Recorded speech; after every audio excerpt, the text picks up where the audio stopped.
Kinumpirma ni Senate Minority Leader Tito Soto na posibleng imbitahan ang kanyang pamangkin na si Pasig City Mayor Vico Soto sa investigasyon sa flood control scandal. Handa naman ang alkalde na humarap sa Senado. Narito ang agenda report ni Hannah T.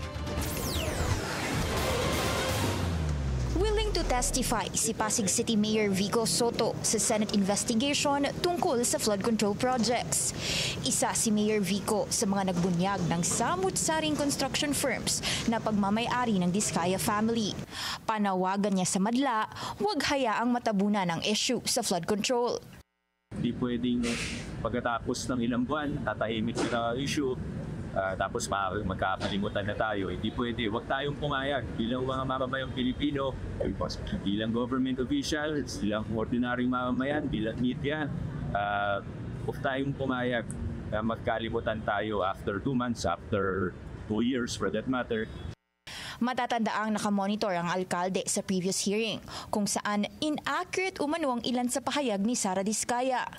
Kabilang dyan ang paiba-ibang stand ng dati niyang mayoral contender tungkol sa pagkontrol nito sa siyam na construction firms. Sa kabila nito, ikinatuwa ni Soto ang ongoing investigation sa Kongreso. Pero ang pinaka-importante raw, mapanagot at makasuhan ang sinumang sangkot sa mga anomalya sa flood control projects. Pagdating sa mga kinumpiskang luxury vehicles ng mga Diskaya, sana rin daw, kasunod nito, matigil na ang maduming kalakaran o modus sa gobyerno. Ang porsyentuhan ng mga opisyal sa pondo ng flood control hanggang sa makapagbulsa rin ng mga contractor. Bahala na po ang customs, pero ang importante yung mga infrastructure projects na hindi na maulit. Kasi paulit-ulit na yung nangyayari sa atin eh. Nakikipag-ugnayan na ang Pasig City LGU sa gobyerno pagdating sa mga dokumento ng mga kontratista. Kabilang dito ang business permits dahil mukhang may fraudulence document daw ang ilan sa kanila na pwedeng gamitin sa case build-up ayon kay Soto. Kahapon may isang national government agency na humingi ng mga dokumento sa LGU. So binigay namin kagad. Let's all do our part to make sure that the people who are guilty are held accountable. Katunayan, maging ang LGU, nagsasagawa na rin ng parallel investigation tungkol sa flood control projects.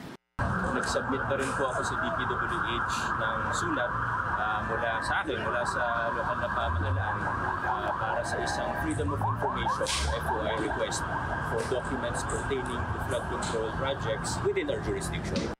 Higit sa 100 kontratista ang balak imbestigahan ng Pasig City LGU. Para sa agenda, Hannah T, Bilyonaryo News Channel.